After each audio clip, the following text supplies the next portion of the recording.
우리 주보에 있는 대로 일단은 말씀을 읽고 여러분들이 성경은 402페이지 계시록 4장을 펴놓으세요. 우선 같이 읽을까요? 시작. 하늘에 보좌를 베풀었고 그 보좌 위에 앉으신 이가 있는데 앉으신 이의 모양이 벽옥과 홍보석 같고 또 무지개가 있어 그 모양이 녹보석 같더라. 또 보좌에 둘려 24 보좌들이 있고 그 보좌들 위에 24 장로들이 흰옷을 입고 머리에 금관을 쓰고 앉았더라. 보좌로부터 번개와 음성과 우레소리가 나고 보좌 앞에 켠 등불 7이 있으니 이는 하나님의 7 영이라. 보좌 앞에 수정과 같은 유리바다가 있고 보좌 가운데와 보좌 주위에 4 생물이 있는데 앞뒤에 눈들이 가득하더라. 아멘. 1장, 2장, 3장까지 정말 잘 왔습니다. 물론 2장, 3장은 7 교회에 대한 것이니까 7주간에 우리가 할애를 냈고 1장에 대해서는 2주간 할애를 내서 우리가 9주 동안 했었고 오늘이 이제 10번째 하나님의 보좌의 모습, 그렇게 제목이 됐어요. 하나님의 보좌, 하나님이 계신 곳이죠. 지금 하나님이 계신 곳이 어떤 모습인지를 설명한 내용이에요. 그러니까 기대가 되잖아요. 앞으로 우리가 내가 가야 될 곳인데 여러분 지금 우리가 여기에 있는 곳이 지구잖아요. 지금 하나님이 살아계시잖아요. 하나님 살아계시잖아요. 부활하신 예수님이 계실 거 아니에요. 어디에 계시든 계실 거 아니에요. 부활하신 주님이, 다시 오실 재림의 주님이. 그래서 그 하나님, 그 다음에 그 예수님이 계신 곳이 어디엔가는 있으실 거 아니에요. 어디엔가는. 그걸 지금 설명하는 거예요. 그래서 오늘 4장은 1장, 그 다음에 다음 주에 할 5장과 함께 네가 본 것, 그러니까 기록하라 그러면서 지금 있는 일과 네가 본 것과 장차 일어날 일, 이렇게 3가지로 구분이 되는데 뭐 중요한 건 아니에요. 그래서 지금 있는 일은 7 교회, 그 당시에 7 교회가 있었잖아요. 그 당시에. 그러나 그 7 교회는 상징적으로 앞으로 종말에 있을 모든 교회들에게 주신 교훈이기 때문에 7 교회, 7이라는 숫자가 항상 완전수, 충만한 수, 모든 수이기 때문에 장차 우리에게 주신 메시지이기 때문에 그 당시에 있었던 교회를 이름을 들어서 문제점이 뭔지, 잘하고 있는 게 뭔지, 이기는 교회, 이긴 자가 되기 위해서 무엇을 갖춰야 되는지 우리에게 충분한 교훈을 주기 위해서 그렇게 됐고, 1장은 이제 예수님의 모습을 봤죠. 재림할 예수님의 모습을 자세히 유일하게 그것에 기록을 해놨고, 그 다음에 계시의 전달 체계가 1장 첫 부분부터 되어 있고, 그 다음에 이제 오늘 이제 4장으로 넘어왔어요. 4장으로 넘어왔는데 4장과 5장은 이제 네가 본 것. 지금 현재 사도 요한이 여기로 올라와라 해서 성령님이 끌고 올라갔죠. 그리고 보여준 모습, 그러니까 그 당시 사도 요한이 보고 있는 모습을 기록한 거예요. 그래서 오늘은 이제 하나님의 보좌가 나오고, 그 다음에 24 장로가 나오고, 그 다음에 성령님이 나오고, 그 다음에 유리 광장이 나오고, 4 생물이 나오고, 그 다음에 찬양, 이런 내용으로 14절까지 기록되어 있어요. 먼저 이제 하늘에 열린 문에 대한 주제로 1절, 혹시 성경책 가지셨나요? 1절 우리 한번 같이 읽으십시다. 시작.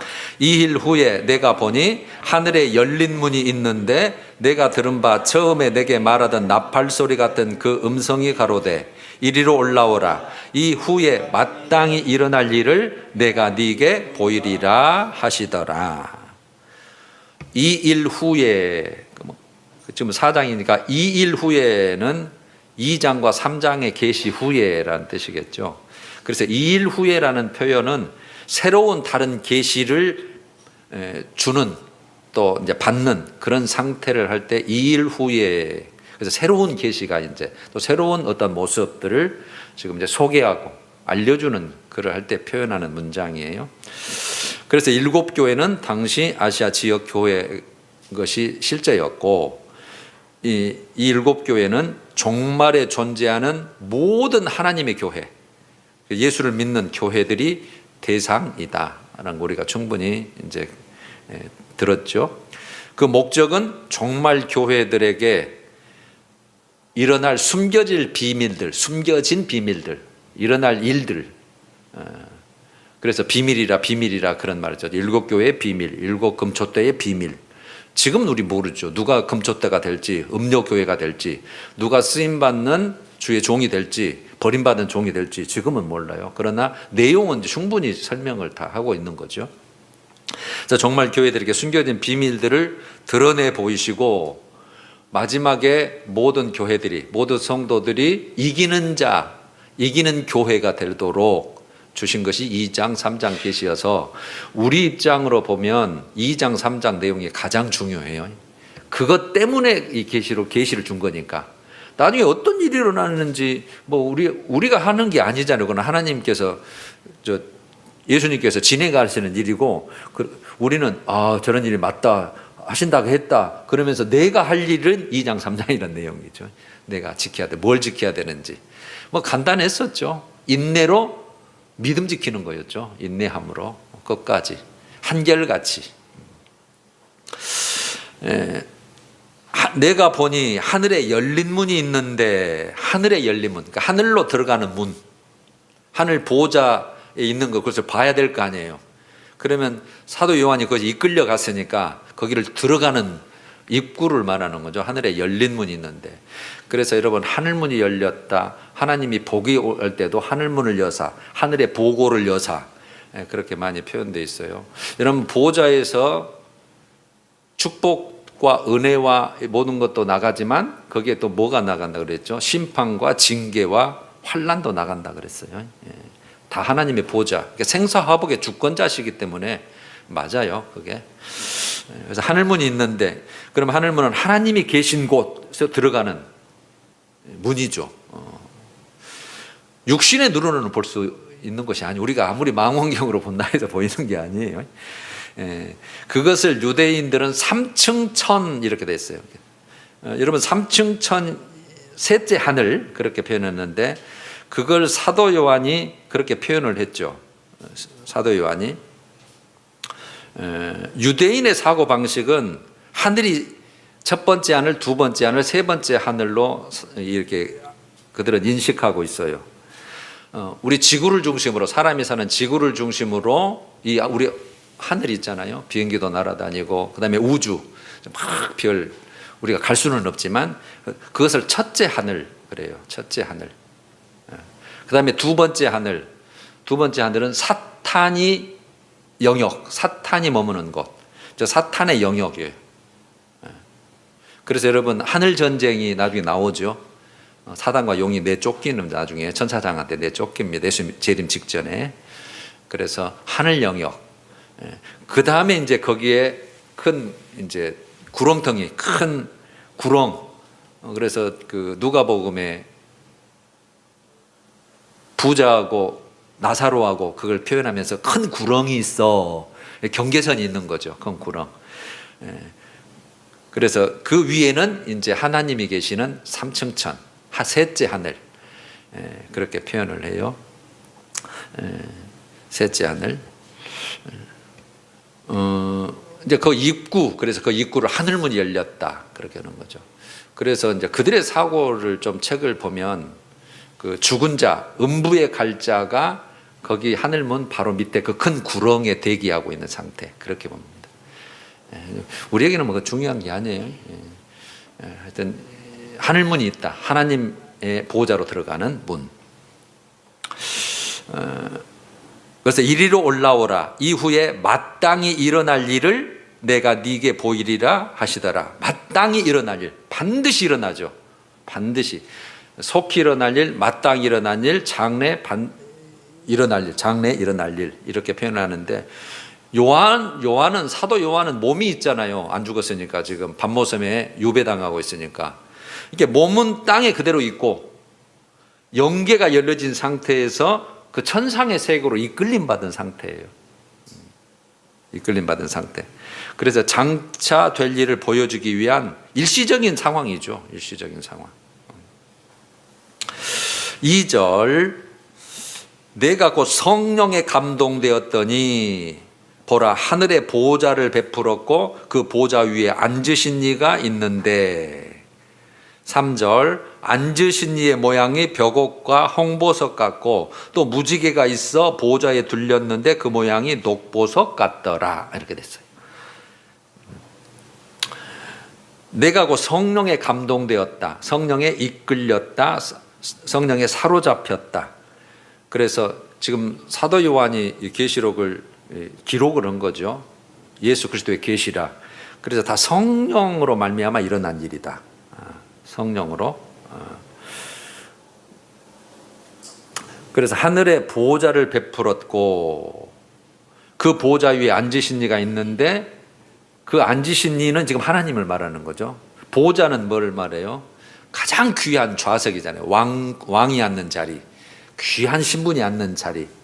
하나님이 좌정하셨다, 우리가 그런 표현을 하잖아요. 앉아 계신 곳, 그런 보좌가 있는데 그 보좌 위에 앉으신 이가 있는데, 앉으신 이의 모양이 해놓고 벽옥 같고 홍보석 같고 녹보석 같더라, 이렇게 보석으로 비유를 했어요. 왜 그랬을까? 지금 사도 요한에게 우리는 물어봐야겠지만 사도 요한이 지금 본 그대로 표현을 한 거잖아요. 그래서 녹보석 같더라 할 때는 무지개가 있어 보좌에 둘렀는데, 원래 이렇게 돼요. 무지개, 그 보좌에 이렇게 무지개처럼 이렇게 둘렀는데 그게 녹보석 같더라, 이렇게 돼 있어요. 따로따로가 아니라 무지개 따로 있고 녹보석 같은 게 따로가 아니라 그 무지개, 녹보석 그 색깔이 이렇게 무지개처럼 이렇게 있더라, 그런 뜻이에요. 지금 하늘에 있는 하나님의 보좌의 모습입니다. 이곳은 장차 될 일, 앞으로 일어날 일에 대한 계획하고 집행하는, 어떻게 보면 총본부예요. 총본부, 총사령부. 거기에서 이제 하나님이 이제 그 안팎으로 쓴 책을 이제 열기 시작하면 이제 종말이 일어날 사건들이 일어나는, 여기서 지시하고 천군 천사 여기서 명령받고 이제 실시하고 이제 이런 일이 벌어지는, 장차 될 일에 대해 계획하고 집행하는 총본부다, 이렇게 보시면 돼요. 근데 이제 여기서 앉으신 이의 모양 그래놨죠. 여러분, 피조물은, 우리 사람들은 하나님을 볼 자가 살 자가 없다는 건 알고 계시죠? 보면 그냥 죽으니까 하나님의 모양을 본 자가 없잖아요. 그래서 하나님은 영이시니 신령과 진정으로 예배할지니라. 하나님은 영이시다. 실물이 있는 게 아니에요. 하나님의 오른손에 두루마리가 있고, 하나님이 사람이 해서 오른손이 있다는 게 아니라 권세, 권위라는 다 상징이에요. 사람의 모습, 뭐 어떤 있어야 뭐 오른손이 있고 왼손이 있을 거 아니에요. 그러나 우리가 알아듣게 표현할 수밖에 없기 때문에 그 권세, 권위를 펼 때는 오른손, 뭐 이렇게 표현하는 듯이 지금 하나님의 모양은 없어요. 같더라는 비유한 거잖아요. 하나님 보고 살 자가 없기 때문에. 그래서 사도 요한은 하나님의 실체를 본 게 아니에요. 하나님의 실체를 볼 수는 없죠. 영이니까. 하나님의 실체를 본 게 아니라 보석으로 표현된, 보석으로 비유된 하나님의 영광, 하나님의 속성을 보았을 뿐이에요. 다시 한번요. 하나님의 실체를 본 게 아니에요. 우리가 딱 이렇게 주한이를 보면 코는 이렇고 저분은 이렇고 머리는 검었구나, 이렇게 실체를 본 게 아니라 거기에 하나님의 속성, 하나님의 어떤 그 영광, 그것을 보석의 모양으로 표현할 정도로 그 영광만 보고 그 속성만 봤다는 뜻이에요. 그래서 모양이 벽옥 같고, 여러분 벽옥은 정말 맑을 때 수정 같다 그러죠. 정말 맑은데 푸른 빛깔이 나는 보석 중 하나잖아요. 푸른 빛이 나는 깨끗하고 맑은 보석. 그래서 이것은 하나님의 거룩하심, 하나님의 성결, 하나님의 의로우심을 상징이에요. 보석으로 표현을 해서 우리에게 지금 알려준 거예요. 하나님의 거룩하심, 하나님의 성결하심, 하나님의 의로우심. 그러니까 하나님의 가장 큰 속성이죠. 거룩하심, 죄가 없으신 분, 깨끗하고 흠이 없으신 분, 그 자체. 그래서 제가 대표적으로 이해를 돕게 해볼게요. 벽옥 같고 그런 말은 하나님의 절대적인 거룩, 이렇게 그냥 기억 하나 하시면 좋겠어요. 하나님은 거룩하시다, 거룩하시다. 천사들이 찬송할 때도 거룩하다, 거룩하다, 거룩하다, 그 내용으로 찬양하거든요. 그러니까 하나님의 거룩하는 속성, 그 품성, 그 영광을 벽옥 같고라고 상징적으로 비유로 표현했다. 두 번째, 모양이 홍보석 같고, 붉은색 빛깔의 보석이잖아요. 붉은색. 하나님의 사랑, 하나님의 진노와 심판의 상징이에요. 우리가 빨간색을 되게 사랑 그렇지만은 하나의 피 색깔이었기 때문에 진노와 심판 그런 색깔이죠. 그래서 요거를 줄여서 하면 하나님의 사랑과 엄미하신 심판, 엄미하신 심판, 하나님의 사랑과 심판, 엄미하신 심판을 상징한다. 세 번째, 무지개가 있어 보좌에 둘렸는데 그 모양이 녹보석 같더라. 이렇게 됐어요. 무지개가 있어 보좌에 둘렸는데 그 모양이 녹보석 같더라. 무지개가 나오는데, 무지개가 여러분 창세기 9장에 나오죠. 물심판 뒤에.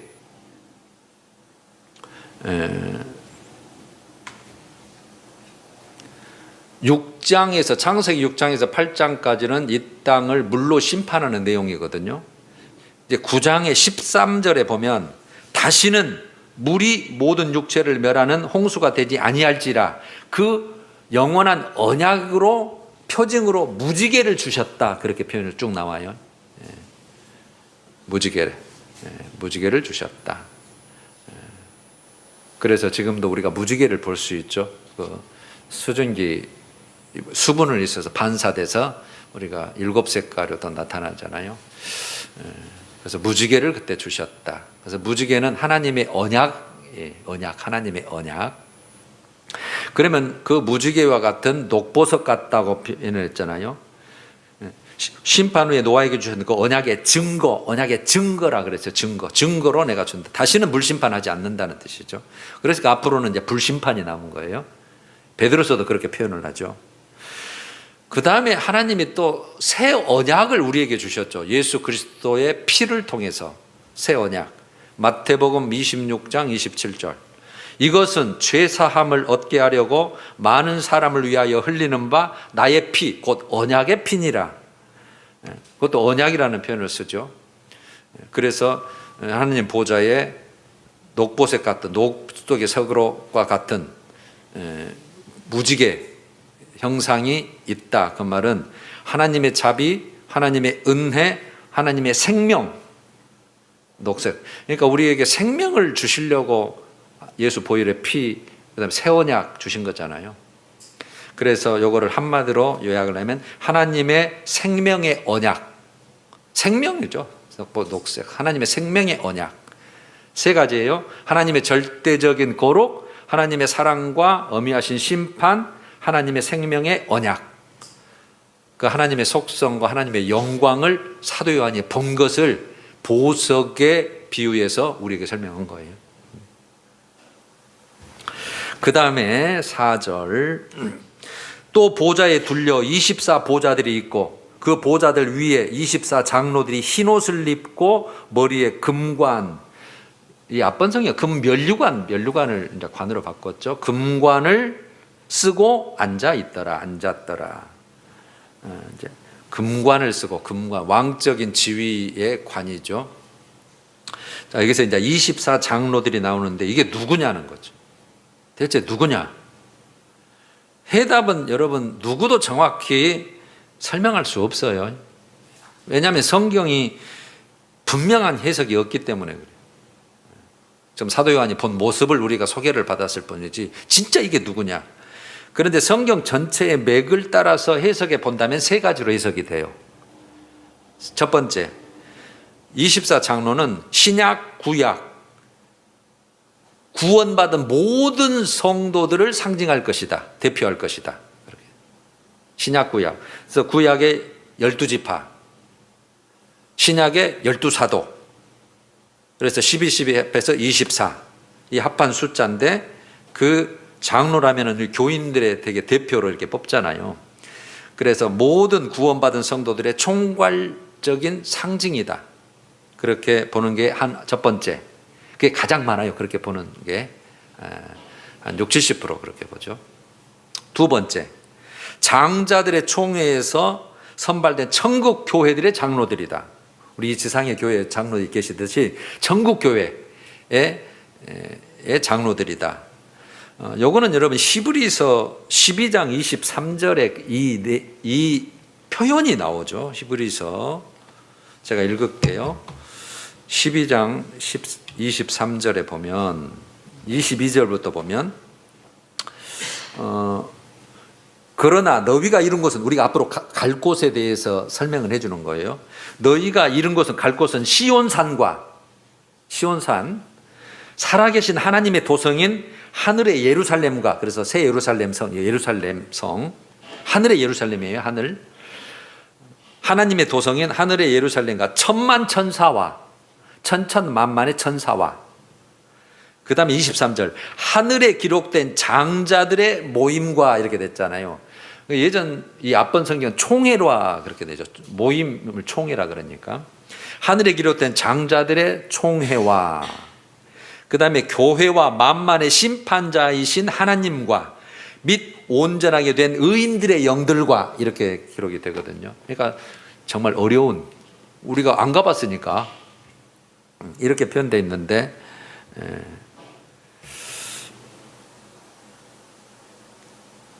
천국 교회들의 장로들, 하늘에 기록한 장자들의 총회. 그래서 하늘에서 하나님과 이제 부활하신 예수님, 재림하신 예수님은 어린 양으로 표현이 됐잖아요. 어린 양. 어린 양을 찬양하고 경배하는 천국 교회의 핵심 멤버, 핵심 위치일 것이다. 그렇게 이제 보는 거예요. 그러니까 아마 이 영광스러운 직분은 이 땅 위에서 행한 공로에 의한 최상급의 자리. 흰옷을 입었죠. 금면류관을 썼죠. 그래서 여기는 이제 관으로 나왔잖아요. 면류관이죠. 스테파노스.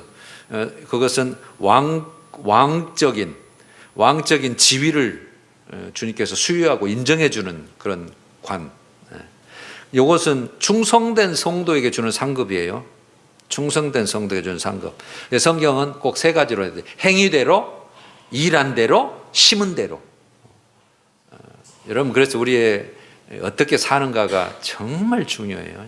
똑같이 예를 들어서 천국에 가도 다 상급이 달라요. 사는 위치가 다르고 대우가 다르고. 성경은 그걸 다 정말 여러 군데에서 말씀을 하죠. 그래서 거기에서 최고로 좋은 최상급의 자리, 최고로 그런 분들의 상징일 것이다, 그렇게 보는 거죠. 그 다음에 세 번째는 이건 아니다. 실질적인 영물들이다. 하나님 보좌 주위에서 앉아 있는 실질적인 영물들, 사람하고는 관계없는 거죠. 영물들이다. 그렇게 이제 보기도 하는데, 여러분 첫 번째와 두 번째가 거의 100% 거의 가까이 다 차지를 해요. 그러니까 가장 쉬운 기억 방법은 구원받은 모든 성도들의 총체적인 상징이신데 가장 대우를 받는 그런 자리다. 그렇게 보시면 될 것 같아요. 그 다음에 이제 7 등불이 나옵니다. 5절. 보좌로부터 번개와 음성과 우레소리가 나고, 여기서 끊어야죠. 자, 그 하나님의 보좌로부터 번개와 음성과 우레소리가 나고, 우레소리는 천둥이죠. 번개와 천둥, 음성, 큰 음성, 많은 물소리와 같은 음성. 여러분, 이건 하나님의 심판을 언급할 때에 항상 사용하는 용어예요. 나중에 이제 7인을 떼실 때, 그 다음에 7 나팔을 불 때, 7 대접 재앙을 내리실 때, 또 7 우레가 울었다고도 하고, 그래서 항상 이 모든 그 용어를 사용하는데, 하나님의 보좌의 엄위, 그러니까 번개는 신속한 거잖아요. 하나님의 음성은 권위에 대한 권위, 그리고 뇌성은 막 우렁쾅쾅하니까 얼마나 이거 위험 있고 이게 능력. 그래서 이것을 종말에 이 세상을 심판하시는 하나님의 위엄과 경이로우심에 보여주신 것이다. 그렇게 변해요. 사도 요한한테 우리가 정말 다시 또 물어봐야죠. 물론 올라가면 다 밝혀지겠죠. 우리는 이 땅의 지식만 가지고 지금 하니까 우리를 이해시키려고 지금 이 표현을 썼기 때문에 어느 누구든 이게 다 저거다라고 장담할 수는 없어요. 전체적인 성경적인 흐름에 의해서 우리가 이렇게 가장 근접한 해석을 할 뿐이죠. 그래서 하나님의 그 보좌에서 이런 엄위한 또 어떤 심판의 그런 경외로운 그런 것이 번개가 있고 막 천둥 번개 소리가 나고 그다음에 큰 음성들이 있고 보좌로부터 그게 나온다. 나중에는 이제 심판할 때 거기에 큰 우박, 그다음에 큰 지진이 거기서부터 나온다고 또 이제 심판 때 나오죠. 그래서 5가지가 다 표현이 됐대요. 번개, 음성, 우레소리, 지진, 우박. 지진과 우박은 이제 재앙의 하나의 도구로 나오는 거죠. 보좌 앞에 7등불 켠 등불 7이 있으니 여기에 나오죠. 보좌 앞에예요. 보좌 앞에. 하나님의 보좌가 있으면 그 앞에 7등불 이렇게 촛대 이렇게 딱 있죠. 7등불. 7등불 켠 등불 7 말만 바꿔놨네요. 7등불 등불 7이 있으니 이는 하나님의 7영이라 해석을 다 해놨네요. 하나님의 7영 7등불 하나님은 빛이신데 7등불 7영 성령을 말하죠.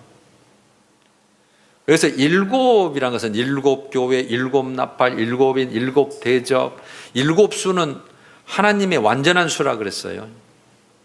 꼭 7개다 이렇게 여러분 생각하지 마시고 하나님의 충만한 하나님의 온전한 모든 총체적인 그래서 완전한 영 이렇게 보시면 되죠.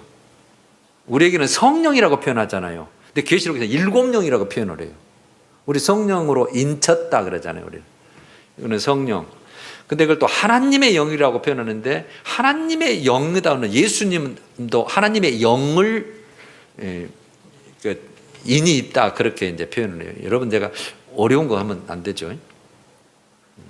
예수님은 하나님의 영으로 표현되고 우리에게는 성령으로 임맞았다 그러고 나중에는 이제 하나님의 7영으로 우리를 인도하실 거예요. 그래서 성령님은 하나님의 성삼위일체의 한 분이잖아요. 그래서 이 성자와 똑같이 인격적인 하나님으로 지금 하늘 보좌 앞에 계신다. 그렇게 봐야 돼요. 성부 하나님, 성령 하나님, 성자 예수님, 삼위일체 다 하나님의 본체들이시죠. 하는 사역에 따라서 우리가 이렇게 나누는 거죠. 그 다음에 이제 네 생물 6절입니다. 6절 한번 읽을까요? 시작. 보좌 앞에 수정과 같은 유리바다가 있고 보좌 가운데와 보좌 주위에 네 생물이 있는데 앞뒤에 눈들이 가득하더라. 보좌 앞에. 자, 보좌 앞에 아까 7등불 성령님이 계시다 그랬죠. 그 다음에 24장로는 어디 있다고요? 보좌를 둘러섰다 그랬죠. 이렇게 쭉 이렇게 둘러선 거죠. 보좌를 옆에 두고 쫙 이렇게 12개 이렇게 있겠죠.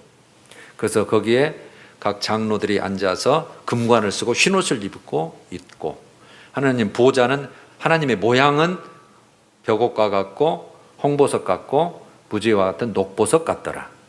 그래서 하나님의 영광 하나님의 속성에 대해서 우리에게 알려줬고 그 다음에 그 앞에 성령님 7등불로 표현된 성령님이 계시고 그 다음에는 이제 네 생물이 나와요. 네 생물로 표현됐습니다.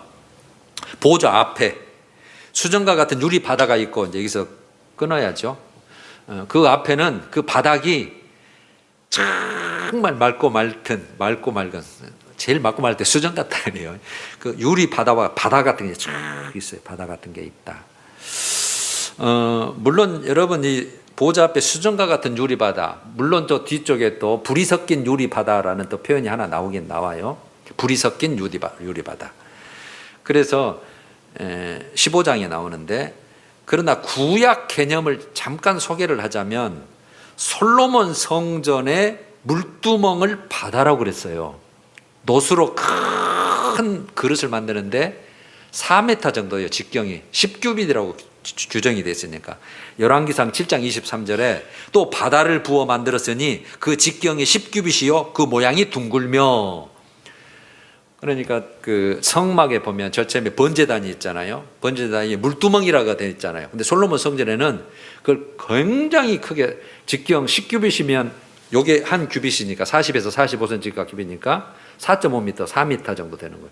이렇게 큰 녹그릇을 만들고 거기다가 이제 실로암가에서 떠온 물을 가지고 부은 거잖아요. 그러면 그게 누가 뭐 만질 사람도 없고 제사장이 지성소에 성소에 들어갈 때마다 씻고 들어가는, 즉 정결할 때 쓰는 거거든요. 그러니까 가만히 놔두면 이렇게 잔잔하게 깨끗하게 하늘빛이 비쳤을 거 아니에요. 지금 밖에 있으니까. 그래서 그 표현, 그걸 바다라 그랬거든요. 그래서 그걸 생각하시면 될 것 같아요. 그냥 잔잔하니 그냥 맑고. 어떻게 표현을 못 하겠어요. 어떻게. 그래서 그 보좌 앞에 수녀가 같은 유리 바다가 있고 깨끗하고 투명한 바다 같은 것이 있다.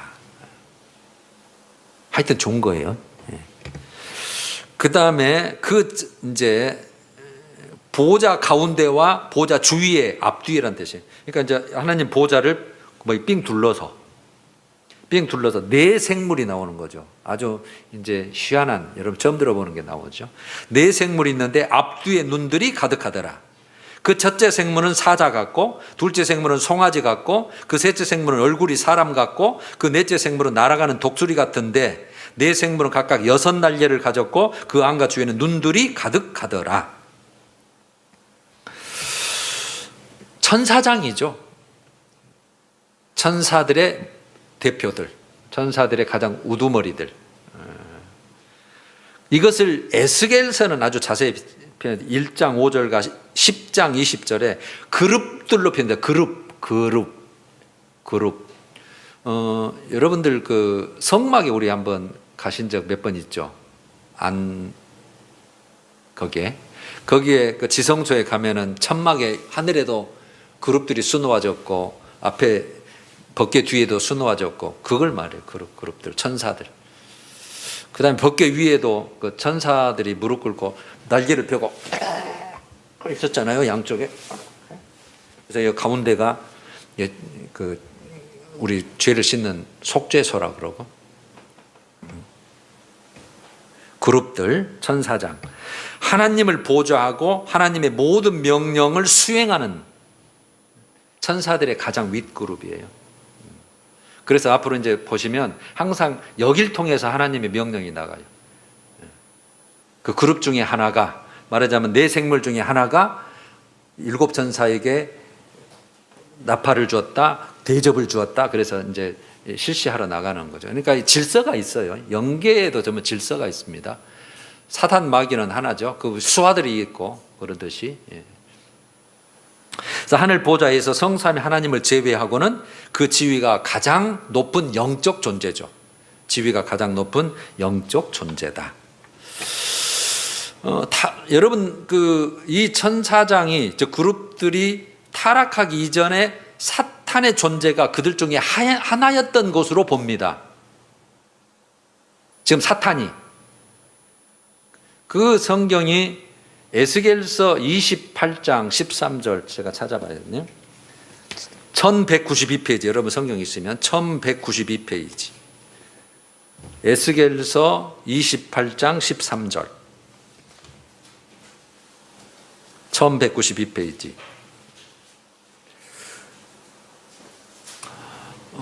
여러분 그 세상을 대표할 때에 우리가 바벨론 세상이 앞으로 망할 세상을, 심판받을 세상을 바벨론 그렇게 비유를 해놨잖아요. 상징적으로.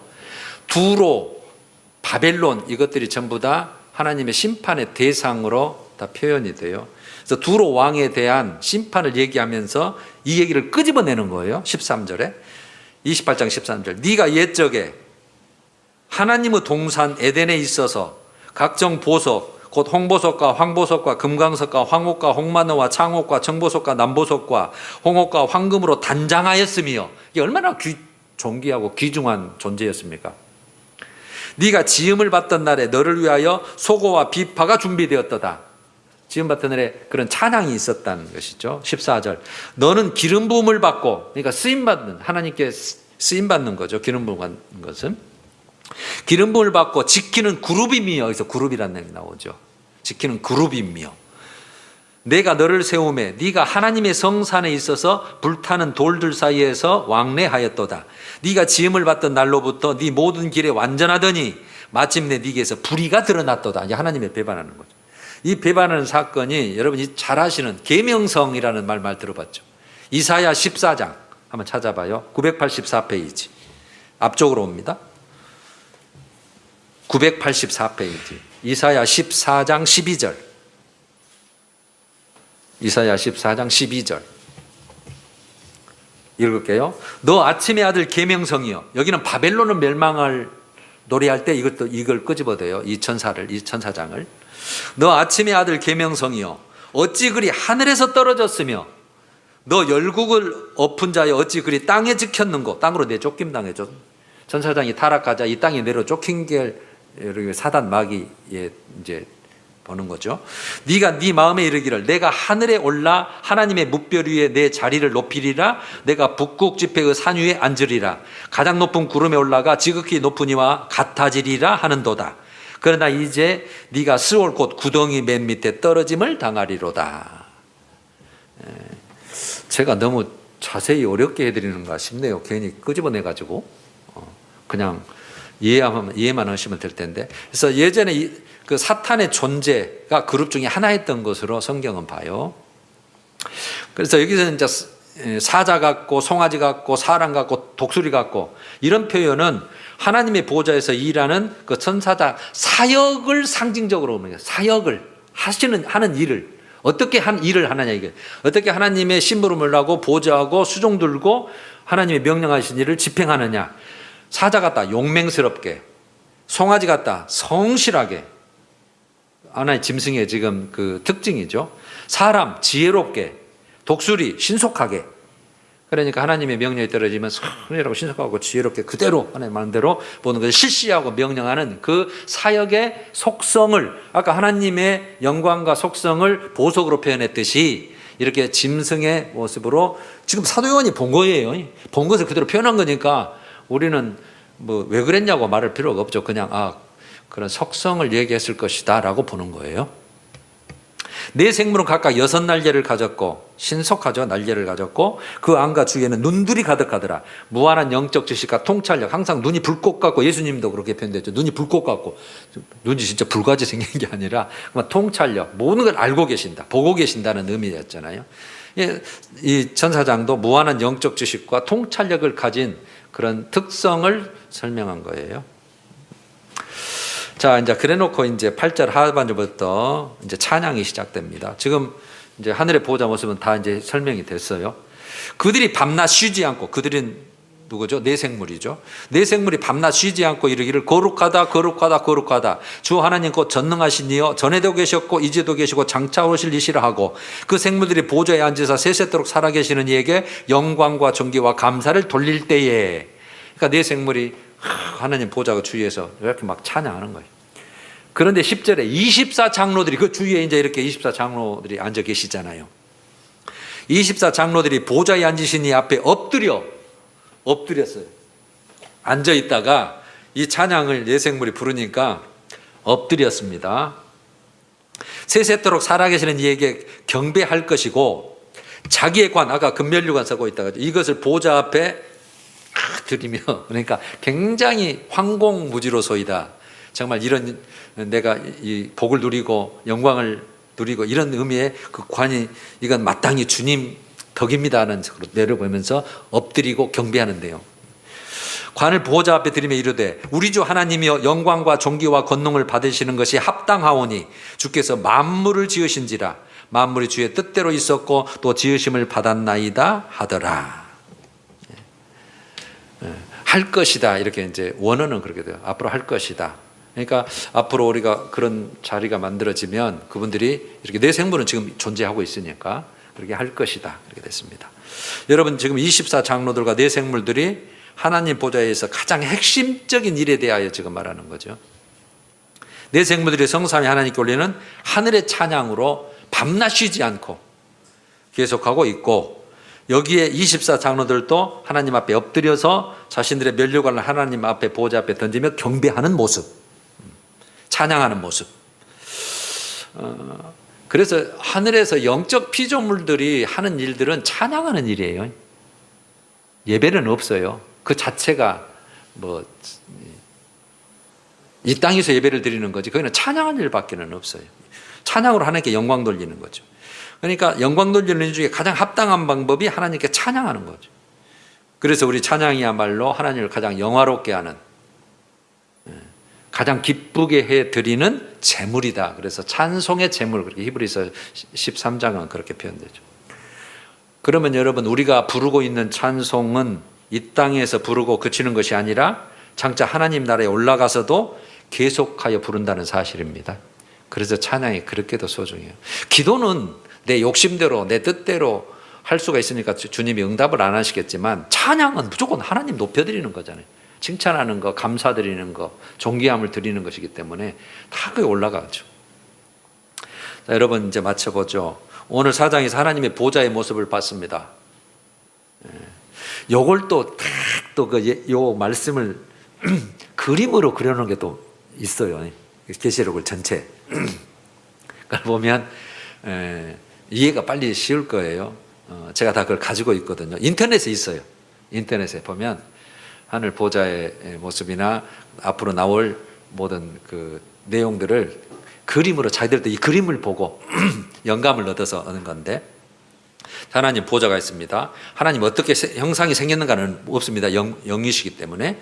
그래서 그의 영광과 속성을 아까 세 가지 보석으로 변해서 거룩하심, 그 다음에 사랑이 있으시지만 진노에 심판하시는 분이시고, 그 다음에 우리가 생명을 약속하신 분이시고, 그 다음에 24장로가 있었고, 앞에 성령님이 계셨고, 그 다음에 주위에 네 생물, 천사장들, 그룹들이라고 표현하는 들이 있어서 모든 명령을 수행하고 보좌하고, 그 다음에 바다와 같은 유리바다가 앞에 있었고, 그 다음에는 이제 예수님이 안 계시죠, 지금.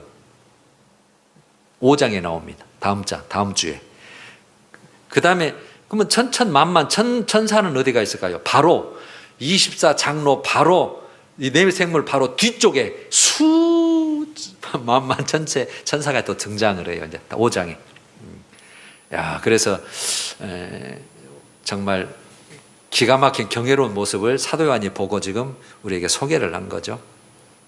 여러분, 이 땅에 우리로서는 이 이상 자세한 하늘 보좌 모습을 보거나 기록할 수는 없죠. 가본 사람이 없으니까.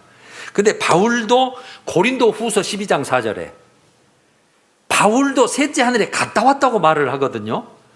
298페이지 여러분들이 확인을 하셔야겠죠. 마지막으로 한 번만 더 확인합시다. 고린도 후서 12장 4절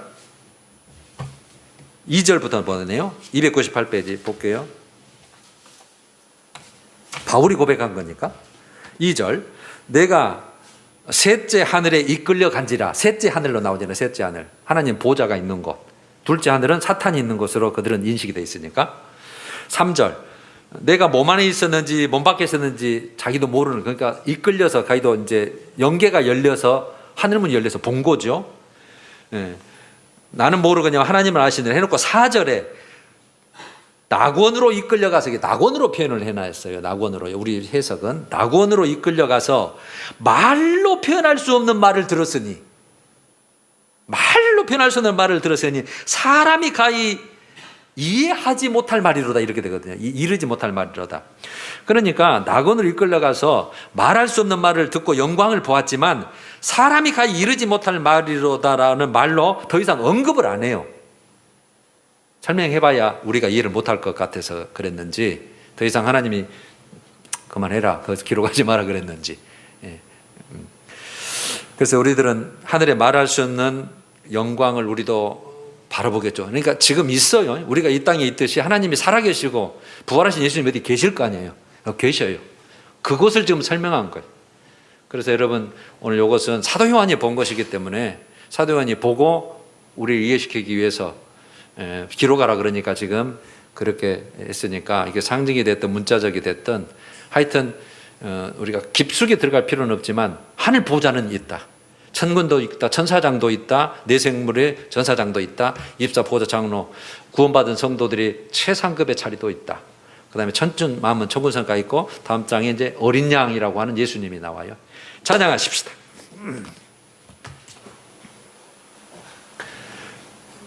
491장 저 높은 곳을 향하여 1, 2절.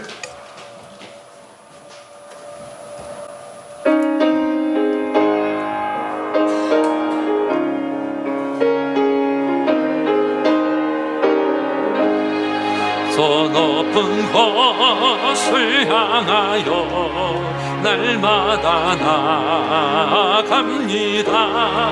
내 뜻과 정성 모아서 날마다 기도합니다. 내 주여 내 맘 붙드사 그곳에 있게 하소서. 그곳은 빛과 사랑이 언제나 넘치옵니다. 괴로움과 죄가 있는 곳 나 비록 여기 살아 빛나고 높은 저곳을 날마다 바라봅니다. 내 주여 내 맘 붙드사 그곳에 있게 하소서. 그곳은 빛과 사랑이 언제나 넘치옵니. 간주 그 다음에 4절 하겠습니다. 4절. 험하고 높은 이 길을 싸우며 나아갑니다. 험하고 높은 이 길을 싸우며 다시금 기도하오니